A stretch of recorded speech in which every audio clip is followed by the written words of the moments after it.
शिरूर तहसील कार्यालयात गेल्या 9 दिवसांपासून उपोषणाला बसलेल्या शेतकरी कुटुंबाला न्याय मिळण्याऐवजी प्रशासनाकडून दमबाजी झाल्याचा आरोप होतोय। नायब तहसीलदार स्नेहा गिरी गोसावी यांनी उपोषणकर्त्यांना जागा सोडण्यास सांगितल्याने शेतकरी आणि प्रशासनात जोरदार खडाजंगी झाली आहे।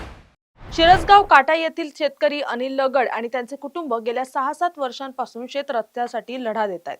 प्रशासनाकडून दाद मिळत नसल्याने अखेर त्यांनी आमरण उपोषणाचं हत्यार उपसलंय। 9 दिवस उलटूनही तोडगा निघाला नाही। उलट नायब तहसीलदारांनी उपोषण स्थळी जात ही जागा उपोषणाची नसून त्वरित उठा असे आदेश दिलेत।